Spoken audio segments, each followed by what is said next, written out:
E vamos discutir a volta dos monstros da Universal ao cinema.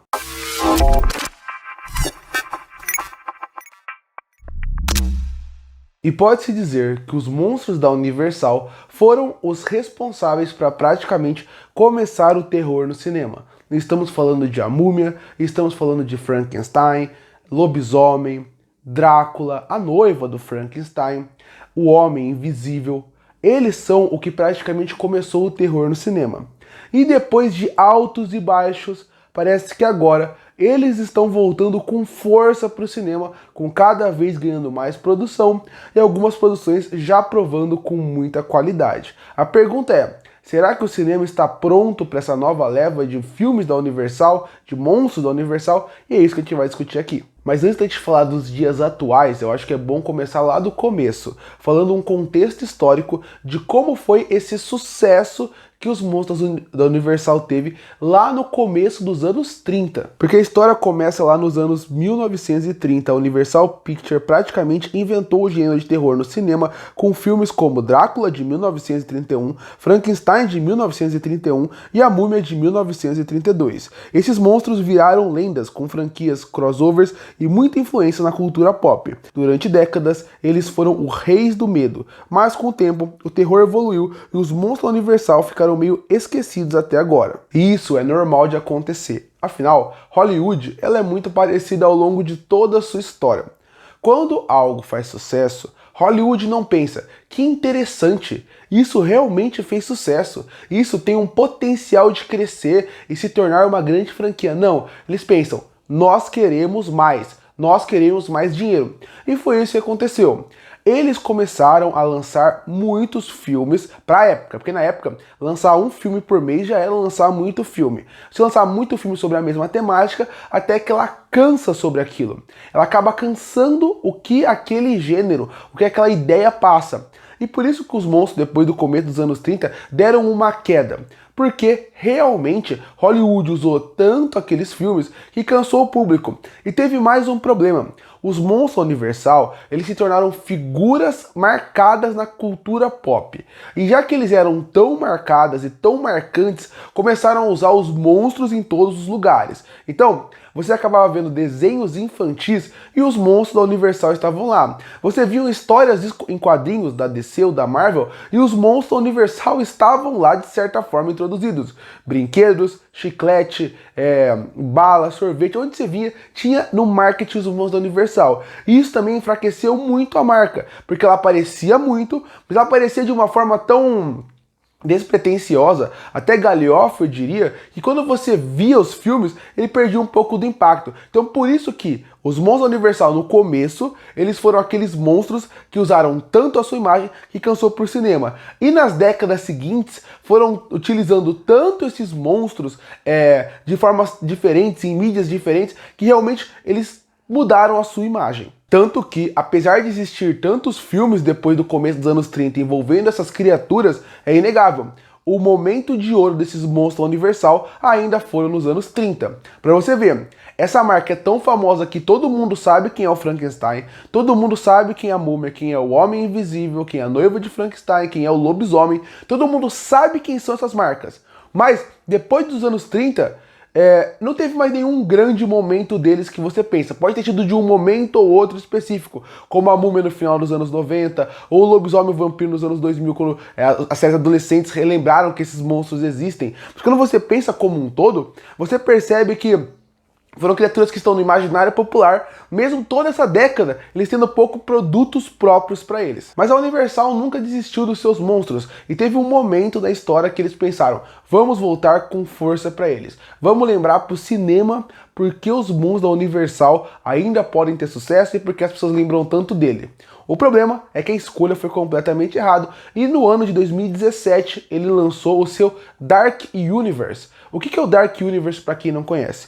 Ele era para ser o universo compartilhado dos monstros da Universal. O que é o universo compartilhado, para explicar de forma simples, é o que a Marvel faz. A Marvel ela pega vários filmes e eles vão tendo pequenas ligações e todos se encontram num filme no final. Você tem filme do Thor, do Hulk, do Capitão América, do Homem de Ferro, e no final eles se encontram no primeiro Vingadores. Esse é o universo compartilhado, que depois a DC tentou fazer e não conseguiu, e agora está tentando fazer de novo com o seu DCU. O Dark Universe ia ser exatamente isso. Iam ter vários filmes de monstros, e todos iriam se ligar. Começando com o filme da Múmia, do Tom Cruise. Mas não é só isso, não era só uma promessa. Essa ideia realmente existia. Tanto que antes de sair o filme da Múmia do Tom Cruise, saiu uma imagem com todos os atores que iriam fazer parte do Dark Universe, sentados juntos, posando, falando, nós estaremos lá. E lá você tinha Javier Bardem, lá você tinha Tom Cruise, Johnny Depp, Russell Crowe, eram vários nomes de peso. Então o universo já estava planejando, e esses personagens já tinham até papel pré-definido. Tanto que quando lança a Múmia de 2017, ele já lança com esse Dark Universe. Numa parte do filme, o personagem do Tom Cruise, ele encontra o personagem do Russell Crowe. E ele lá acaba levando ele para um escritório de uma agência que caça monstros. E aí quando você vê essa agência, você vê várias referências. Você vê a referência à múmia, com a tumba, você vê o dente do vampiro, você vê elementos de lobisomem, você vê elementos de tudo, pra falar que já existem todos esses monstros nesse universo. Sim, o Russell Crowe, que era pra ser o Jack and Hyde, que é Jack and Hyde de ter duas consciências, né? Esse monstro também da Universal. Ele iria ser o Nick Fury dele, ele ia juntar o Tom Cruise, juntar todo mundo pra acabar com uma ameaça maior. O filme foi um grande fracasso. Em 2017, a Múmia saiu, ela foi um fracasso de crítica e ela foi um fracasso pior ainda de bilheteria, fazendo com que o filme se tornasse um desastre. E que quem controlasse o universo pensasse, o que a gente vai fazer com isso?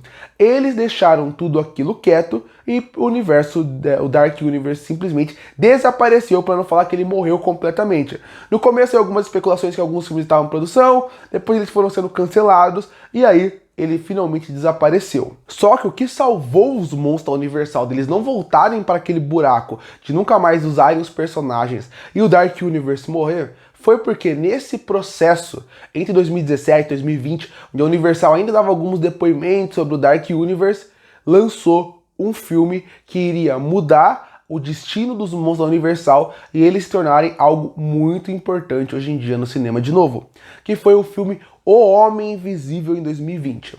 O Homem Invisível em 2020, quando o filme foi lançado, muita gente se discutia, esse personagem do Dark Universe, ele vai fazer parte desses personagens? Mas não. A Universal falou, esse filme não faz parte daquele universo, ele é um filme isolado que vai realmente falar sobre o Homem Invisível. O filme, ele deu completamente liberdade para o diretor fazer o que ele quisesse, contar a sua história. E o Homem Invisível entendeu perfeitamente, através do seu diretor, do seu roteirista, o que os filmes da época estavam pedindo, que era bem na época do terror psicológico. E o que o terror psicológico faz? Ele pega uma temática e através dessa temática ele utiliza para discutir assuntos muito mais fortes e muito mais profundos. O Homem Invisível, o protagonista não é o Homem Invisível, na verdade ele é o vilão da história. A sua mulher que a gente acompanha é a pessoa do filme. E ele é um bilionário que acaba conseguindo criar uma máquina que deixa ele invisível. O problema é, ele é agressivo, ele acaba batendo na mulher, assediando ela de várias formas diferentes. É um filme sobre abuso. E aí que entra o terror psicológico, porque ele é o terror invisível. E olha que metáfora interessante. Uma mulher que acaba não tendo para quem reclamar, porque ele é invisível, ninguém acredita se ela falar.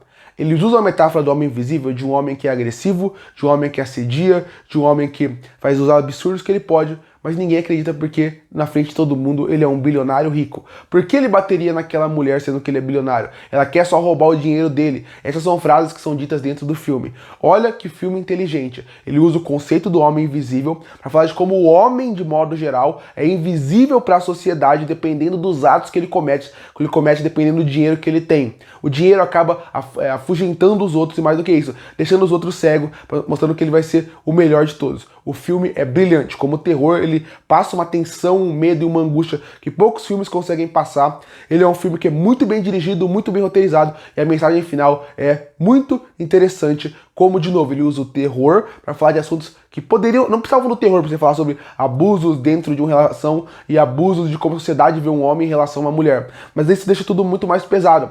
E ele introduziu esse filme aí. E aí a Universal falou, esse é o caminho que a gente tem que seguir.